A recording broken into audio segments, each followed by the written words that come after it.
Section 13.2 is going to cover graphing ellipses. Let's take a quick peek at some of the applications of the ellipse.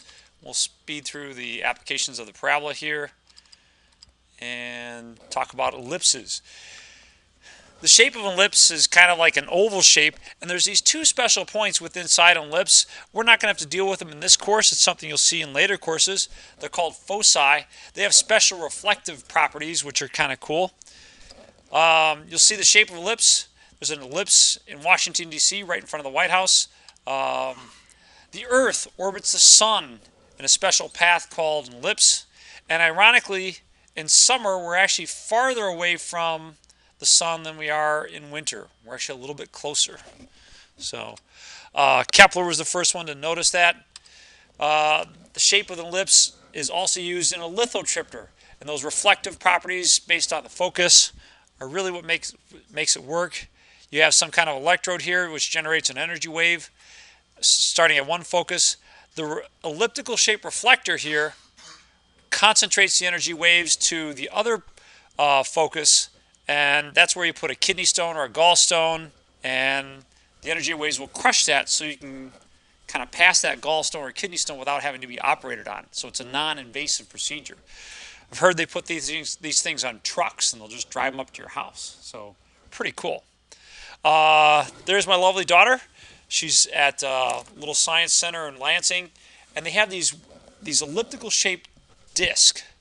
And if you speak into the focus of one of those ellipses, which is where she's at, then it'll reflect off of the dish, and somebody at the other end listening where the other focus is can hear you.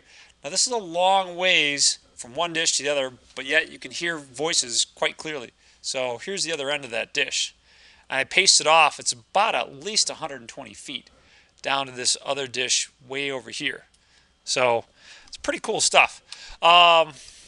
Elliptical shaped orbits, we talked about those. There's an ellipse in the Capitol building. There's nice stories of people eavesdropping on conversations because one of the senators knew of the elliptical or the properties of an ellipse.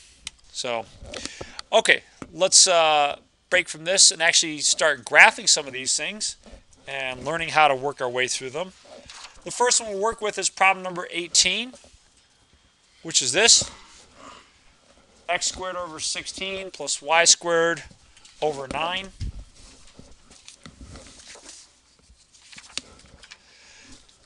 Now we're going to investigate this initially much in the same way that we can work with other equations.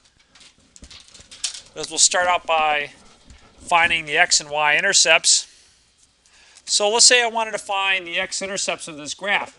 How do you find the x-intercepts of an equation? Set y equals 0. So let's do that here. So I'll set y equals 0. And when I do that, I get x squared over 16 plus 0 squared over 9 equals 1. Basically, x squared over 16 equals 1. How could I clean that up if I wanted to graph this? Or yeah, not graph it, but solve it. So multiply both sides by 16. What does x equal? Or 4, good, 4 or negative 4. It's really plus or minus 4. Make sure that you take plus and minus a square root on both sides. So, okay, got 2 points there. I'm going to keep track of those in a little t-table over here to the right. So when we set y equals 0, we got x was 4 and x was negative 4. What else could I do to come up with a couple easy points to graph? Set x to 0. Sure. So we'll set x to 0. This is going to give me my y-intercepts. So I'll do that. 0 squared over 16 plus y squared over 9 equals 1. Essentially that works down to y squared over 9 equals 1. What can y equal? Good, plus or minus 3. And I'm glad you gave me the plus or minus.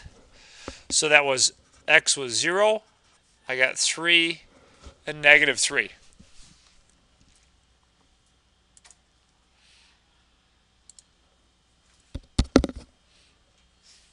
Okay, just checking to make sure we got sound. Let's plot these points. So on our handout, we're going to graph 4 and 0. So that'd be down here. Negative 4 and 0 would be over here. Down 3 and up 3. And then in a smooth way, we're going to try and play connect the dots. Now, I'm pretty lenient about this. You know, as long as you're just not playing connect the dots in the manner of, say, a kindergartner playing connect the dots with nice straight lines, then you should be okay. So let me finish graphing this down here.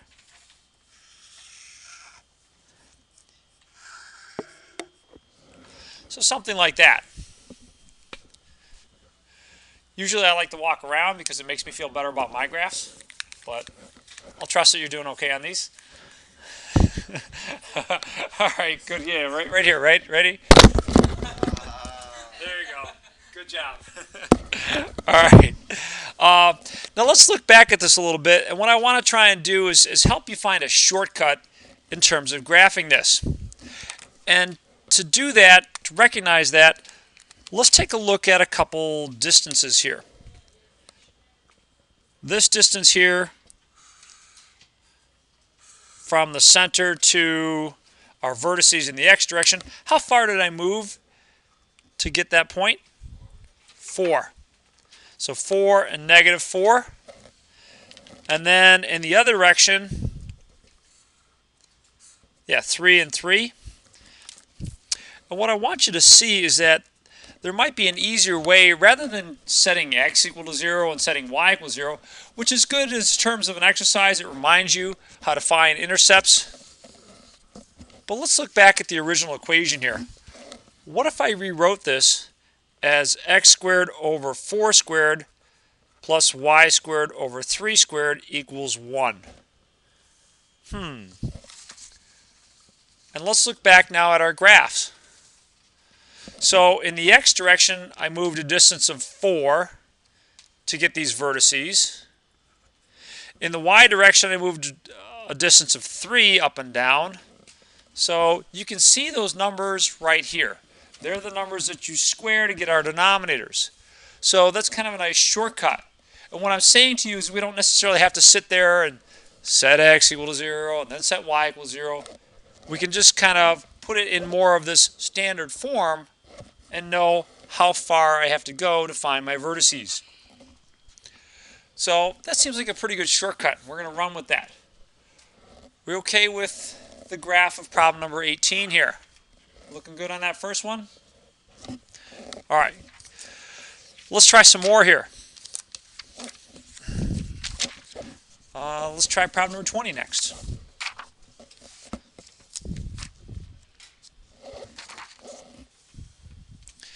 So problem number 20, x squared over 16 plus y squared over 25 equals 1.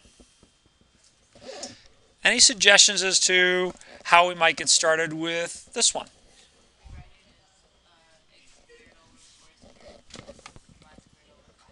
Perfect, thank you. X squared over 4 squared plus y squared over 5 squared equals 1. And with that,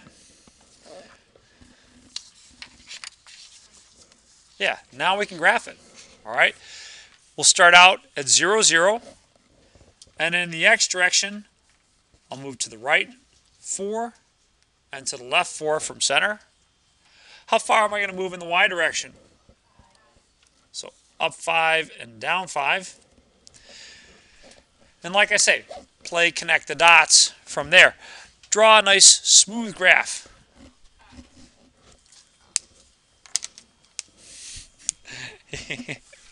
All right. Better not look like a kite.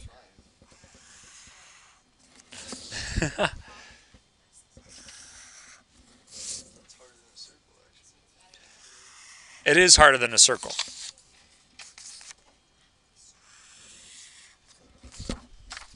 All right. Hey, that's not too bad. I'm liking that.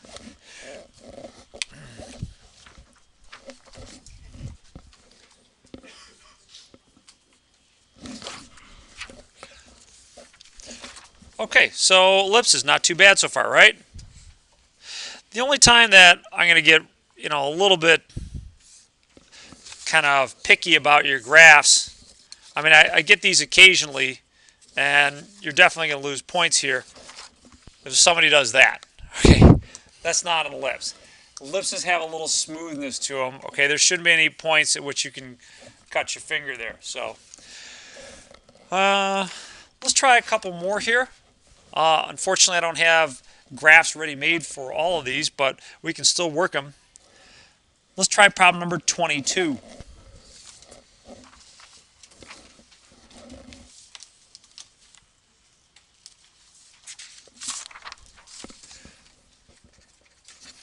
So problem number 22 is 25x squared plus 9y squared equals 225. Uh-oh. This doesn't look exactly like our other ones. So, well, don't want to take the square root. Well, what was on the right-hand side of each of our problems here? A 1. Perfect. We're going to divide everything by 225. So 225 is going to divide each of these. So let me help you out here. 9 goes into 225, or excuse me, 25 goes into 225 9 times. And conversely, 9 goes into 225 25 times. And the right-hand side is just a 1. All right, so that's a major improvement. There's one last thing that I'll do to kind of finish cleaning this up, and that is write it as x squared over 3 squared plus y squared over 5 squared equals 1.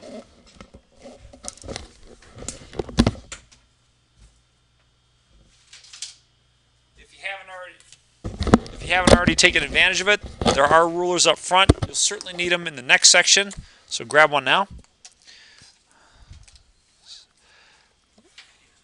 Let's draw ourselves a nice tall graph.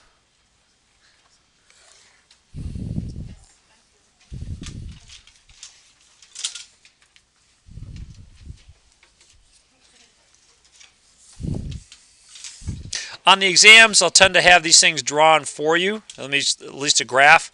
One thing you should make sure of is that the graph that you draw fits whatever I've made available to you. If it doesn't, one of us has made a mistake. I'll let you cast judgment as to which one you think is more likely. So, to the left 3, 1, 2, and 3. To the right 3. How far am I going to move in the y direction to find my vertices? Good, 5. So up 5 and down 5. And then the rest is just play connect the dots.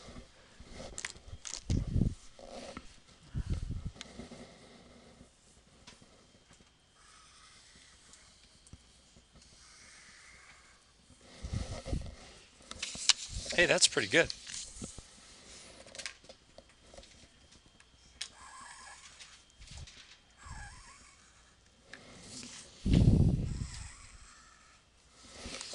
All right. So not as good as my other one, but not too bad either.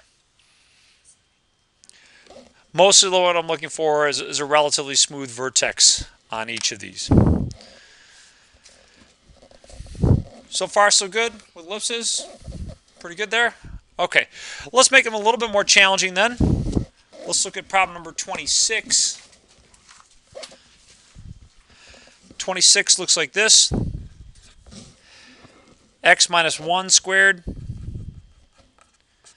over 9 plus y minus 3 squared over 4 is equal to 1. Now, kind of our standard MO with these things has been to start by rewriting the denominators. What should I rewrite those as? Good, 3 squared and 2 squared respectively. But there's still something a little bit different about this as opposed to my previous problems. What is it? What's different about this? Should be up. Yeah, I've got some stuff in the numerator other than just an x squared and a y squared. What do you suppose that's going to do to my graph? It's going to move it, right? It's going to shift it.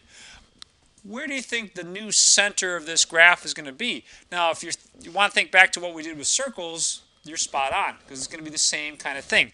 Where do you suppose 1 and 3? Good. So the center of this graph is at 1 and 3. And so what we're going to do from there is still going to graph our vertices, but in terms of finding your vertices, you're going to start out at the point 1 and 3, move 3 to the left, 3 to the right, up 2 and down 2. So we have room for that on our handout. And in fact, you might notice somebody thoughtful, athletic, handsome, and modest has already put the coordinates of 1 and 3 on there for you. So there's your center. Let's move 3 to the right, 1, 2, and 3. And 3 to the left, 1, 2, and 3. Up 2 and down 2. You should get a nice tight cluster of points from which you can draw your ellipse.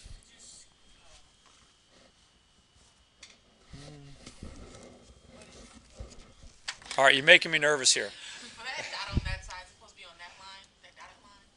Well, 1, 2, 3. 1, 2. Is this one? Yeah. All right, yeah, this one needs to go a little bit further over. Missed it. All right. Thank you. So it's a good thing I stopped then, right? Yeah. Let's use this one.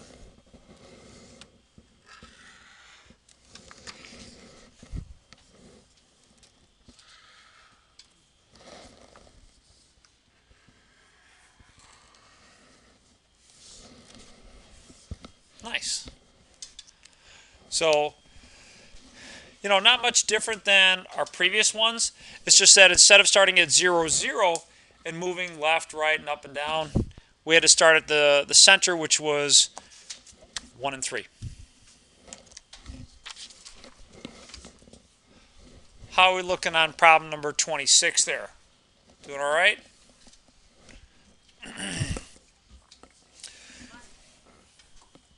Okay. Do you want to do another one like that, or are we good there?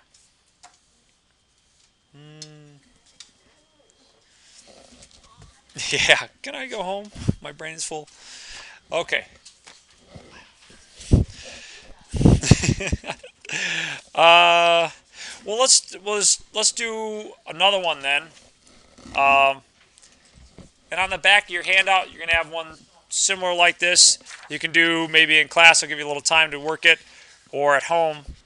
But the idea is we're going to start out with something that looks like this. Actually looks kind of horrible. And we're going to try and manipulate it until it looks like this. So we're going to try and put it in its standard form. So the example that I want to work here is this one right here. Let's start out with this equation and try and figure out what this looks like in terms of an ellipse. Now, it is an ellipse. It's just kind of hard to see that right now. So let's play around with this and see what we can do. What I'm going to do is I'm going to take the x's together, and I eventually need to complete the square. So what that means is the coefficient of the x squared term has to be factored out. So I'll factor out the 25 from that. I'll also factor out the 25 from the 50. It leaves behind 2x. So if you distribute this back in, we'll get those two terms right there. I'm doing that so I can complete the square here. let's work with this part. What should I factor out of these two terms? A 9. So plus 9 times y squared minus 4y. And that's still equal to 164. But now that I've done that, on the inside, I can complete the square. So this is 25 times x squared plus 2x plus something plus 9 times y squared minus 4y plus something. And all that's going to equal 164 plus something plus another something. I got to figure out what it is I'm going to add to complete the square in both of these things. Do you remember the process of completing the square? I'm going to ignore the 25 here. Just look inside. Half of 2 is 1. 1 squared is still 1. So I'm going to put a 1 there. Here's the tricky part. What do you put on the right-hand side to keep things even? 25. Because by putting a 1 here, I'm really adding 25 times 1 to the left-hand side. So to keep things in balance, I'll add 25 to the right-hand side. And why don't you see if you can't figure out what to fill in here and what to complete the square with down here.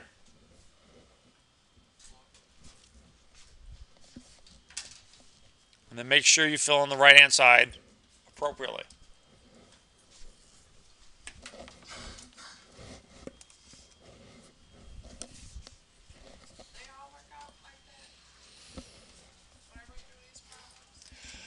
These are going to work out pretty nice. Yeah.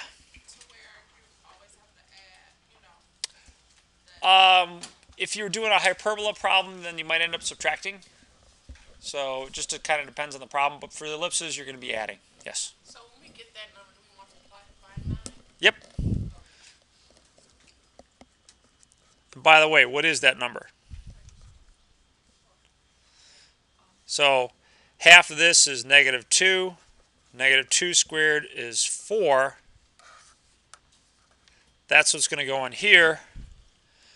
So down, what is it that I'm going to put over here on the right-hand side then? 36. All right. So we've done a lot of work here to whip this thing into shape. Let's condense this down. On the right-hand side, that's going to be 225. On the left-hand side, I get 25 times something squared. What do I square to get that?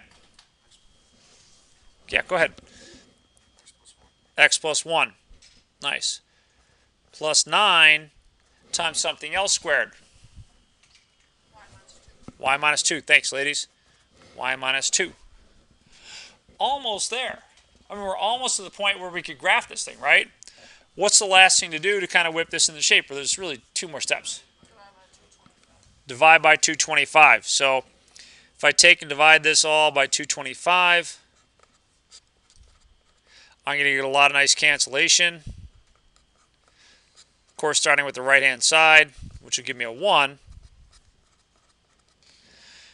So I get 1. 9 goes in there 25 times, so y minus 2 squared over 25. And then x plus 1 squared over 9. The last step then is to rewrite this using a 3 and a 5 squared respectively.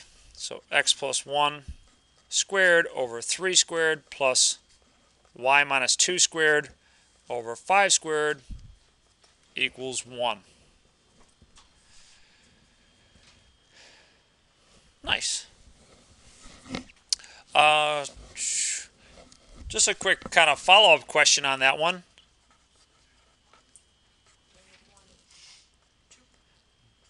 Negative 1 and 2 would be your center on that. And then you could graph this by moving to the left 3, to the right 3, and up 5 and down 5 to find your vertices. We're looking okay on that one? Okay, cool. You want another one like that?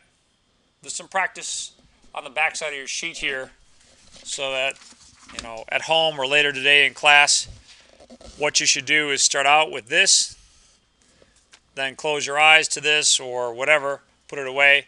See if you can't manipulate this to make it look like this. And then here would be the corresponding graph. Likewise, there's another example problem with this. Eventually turns into this, and here's the graph. So make sure you practice those at some point moving forward. Oh, that's a hyperbola. We haven't gone over that stuff yet. So, yeah. That's where we'll do the subtraction that you asked about earlier. All right. Let's reverse engineer one, and it's going to be problem number 58. So if you're okay with these kind, then we're going to work one backwards. It's problem number 58. So certainly a very recently popular piece of exercise equipment is called the elliptical. And this particular elliptical has, other way, has a path like this, so that the displacement in the y direction, that is the height, is 10 inches. The displacement in the x direction is 24 inches. Let's see if we can't come up with the equation of an ellipse that describes this path. So let me kind of give you an abstract version of this. So it would look like this.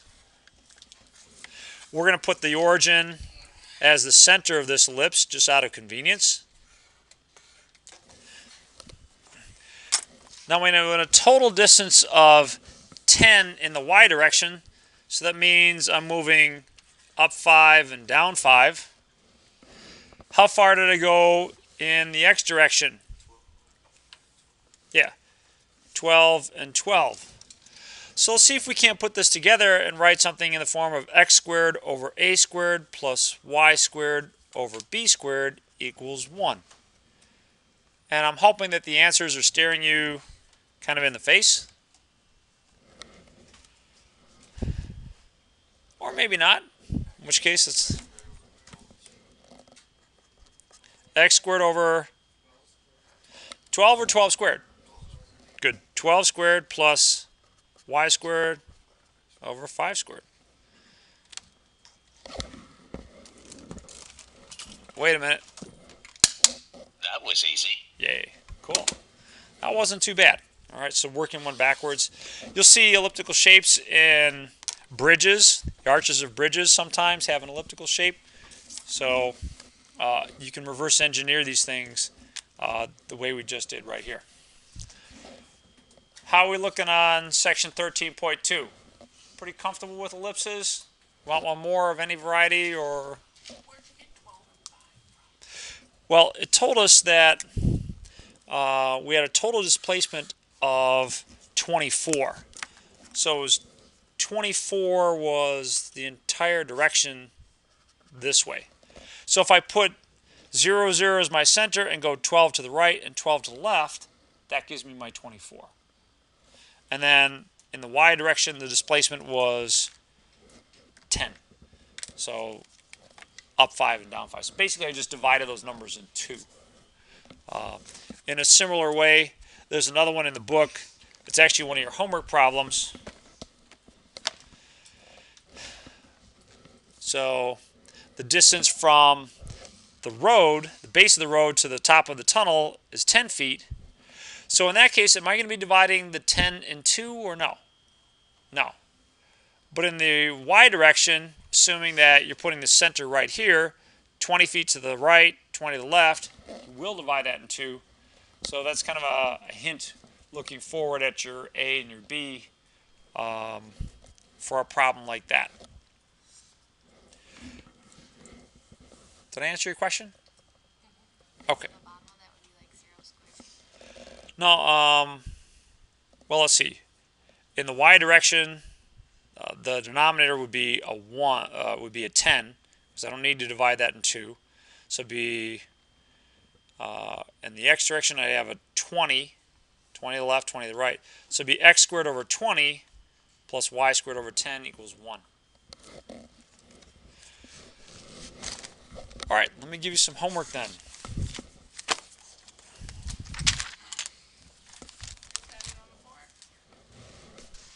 No, that's different.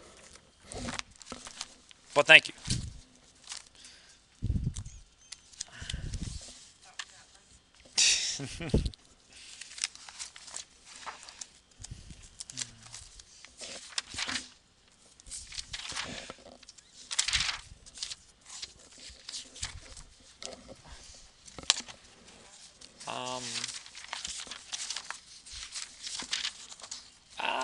This is terrible.